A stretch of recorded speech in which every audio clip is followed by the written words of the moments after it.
여러분 안녕하십니까? 여수 MBC 뉴스데스크입니다. 여수산단 민관협력 거버넌스가 지역의 환경관리를 위한 9개 권고안을 내놓은 게 지난해 2월인데요.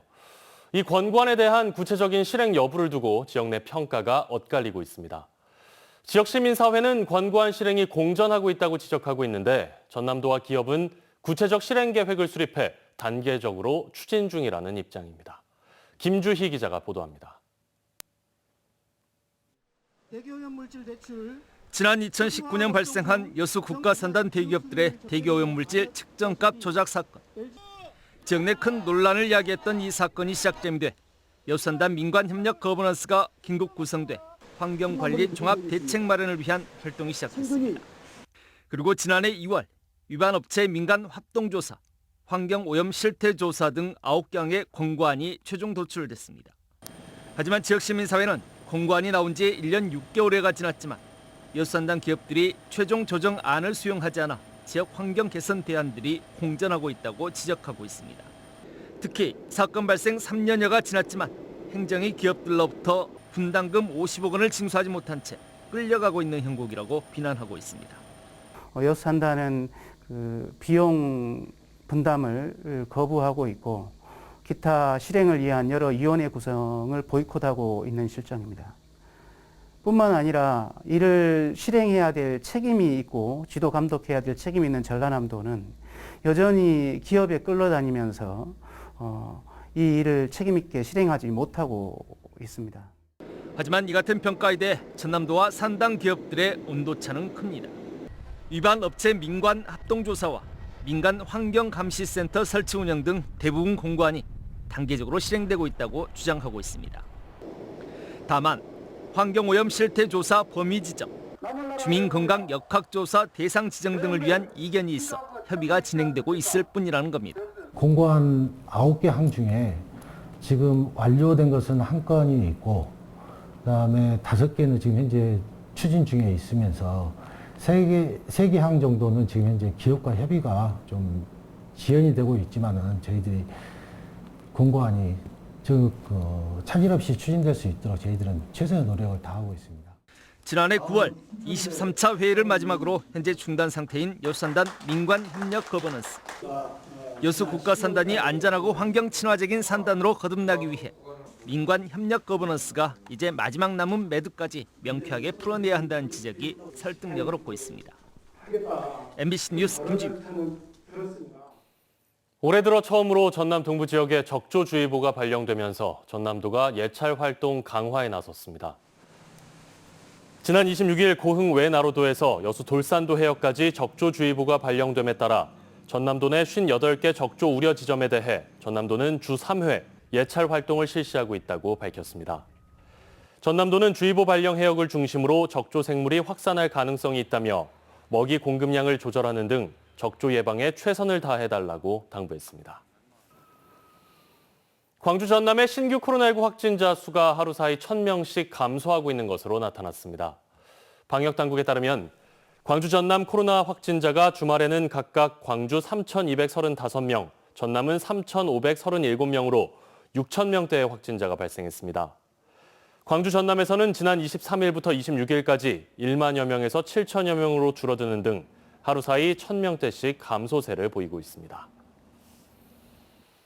더불어민주당 대표 경선에서 예상대로 이재명 후보가 압승을 거두었습니다. 최고위원 선거에서도 친이재명 인사들이 대거 당선되면서 친정체제 기반이 확고히 마련됐다는 평가인데요. 한편 지역 출신 송갑석 후보가 고배를 마시면서 무기력한 호남 정치권의 현 주소를 그대로 노출했습니다. 한신구 기자의 보도입니다. 이재명 후보가 당선되었음을 선포합니다.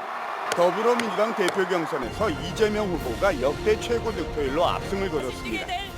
이재명 후보는 권리당원과 대의원, 일반 국민 여론조사 등을 합산 반영한 결과 77.77%의 득표를 얻어 박용진 후보를 누르고 앞으로 2년 동안 민주당을 이끌게 됐습니다.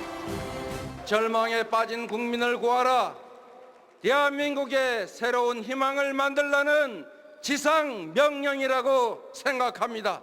특히 이 후보는 민주당 계열의 대표 경선에서 지난 1997년 김대중 전 대통령이 기록했던 77.53%를 넘어서 역대 가장 높은 지지를 받았습니다. 반면 경선 전부터 제기됐던 호남의 정치력은 더욱 약화되게 됐습니다. 최고위원 경선에 나섰던 송갑석 후보는 6위로 결국 고배를 마셨습니다. 국회의원들의 의중이 반영되는 대의원 투표에서 막판 역전을 노렸지만 극적인 반전은 없었고 몇 년 전부터 이어온 광주 전남의 선출직 최고위원 부재라는 안타깝고 쓰디쓴 현실만 또 확인하게 됐습니다. 국회의원 당선에 이어서 친 이재명계 위주로 꾸려진 지도 그리고 2024년 공천권까지 거머쥔 이재명 대표. 강한 야당으로 윤석열 정부에 대한 견제와 함께 경선이 시작되기 전부터 지적됐던 계파 갈등 등 당의 통합, 그리고 지방선거와 이번 전당대회에서 낮은 투표로 나타난 냉담하고 차가운 텃밭 호남 민심은 풀어야 할 숙제로 남아 있습니다. MBC 뉴스 한신구입니다. 전남 의대 유치 전략을 놓고 정치권에서 미묘한 기류가 포착되고 있습니다. 먼저 전남의 의대를 유치하는 데 집중하고 설립 지역은 이후에 정하자는 전라남도의 일관된 입장과 배치되는 움직임이 잇따르고 있는데요. 양현승 기자가 보도합니다. 전라남도는 의과대 설립을 여전히 최대 현안으로 꼽고 있습니다. 동서부권에 각각 캠퍼스와 대학병원이 설립되는 꿈을 꾸며 광주시와의 협력도 약속받았습니다. 이 국립의대 설립이 반드시 필요한데 이 부분에 있어서도 광주광역시에서도 힘을 함께 보태주고 또 함께 건의해주는 노력을 이렇게. 전남의 의과대 설립 전략 수정의 필요성은 날로 커지고 있습니다. 지난 25일 국민의힘 의원들을 중심으로 국립공주대학교 의과대 설치 특별법안이 발의되면서 창원에 이어 전남의 의과대 설립 경쟁은 더 치열해졌습니다. 전남의 보건의료 상황이 열악한 건 잘 알려진 사실이지만 그렇다고 전남 이외 다른 비수도권 농어촌 지역의 상황이 좋은 것도 아니기 때문입니다. 한 개도 힘든 의과대 신설을 동서부 2개나 요구하고 일단 의과대 신설 약속을 받아낸 뒤 지역을 정하자는 전라남도의 방식은 꿈에 그칠 거란 우려가 큽니다. 이 문제가 사실은 선결적으로 해결돼야 될 문제인데 우선 유치해놓고 결정하자 이런 이론도 있지만 아마 지역의 그 주요 프로젝트의 어떤 추진 과정을 보면 아마 그렇게는 되지 않을 걸로 생각합니다. 목포시의회의 목포대 의대 유치 특위 구성, 목포 지역구 국회의원의 목포대 설립 특별법 발의, 동부권의 독자적 의과대 신설 방안 국회 토론회 개최까지 지역 정치권은 의과대 유치 문제를 놓고 사실 이미 각자 도생이었습니다. MBC 뉴스 양현승입니다. 전라남도가 지속 가능한 수산업 기틀을 마련하기 위해 수산업과 해상풍력 발전이 공존하는 모델 개발에 나섰습니다. 전라남도는 서해안에는 공존형 어선업과 양식업 모델을 개발하고 남해안은 양식과 관광업 병행 모델, 자원조성과 관광업 병행 모델을 적용해 지역별 특성에 맞는 방식을 찾기로 했습니다. 내일 전남 동부 지역은 아침 저녁으로 일교차가 벌어지는 가운데 곳에 따라 빗방울이 떨어지는 곳이 있겠습니다. 광주지방기상청에 따르면 내일 아침 최저기온은 19도에서 21도, 낮 최고기온은 26도에서 27도를 보이겠습니다. 기상청은 내일 아침부터 밤사이 곳에 따라 0.1mm 미만의 빗방울이 날리겠고 모레에는 5에서 30mm의 비 소식이 있다고 예보했습니다.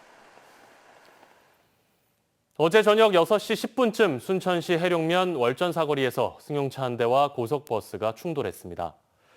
이 사고로 승용차에 타고 있던 40대가 숨졌고 버스 운전기사 등 4명이 경상을 입어 병원으로 옮겨졌습니다. 경찰은 정확한 사고 원인을 조사하고 있습니다.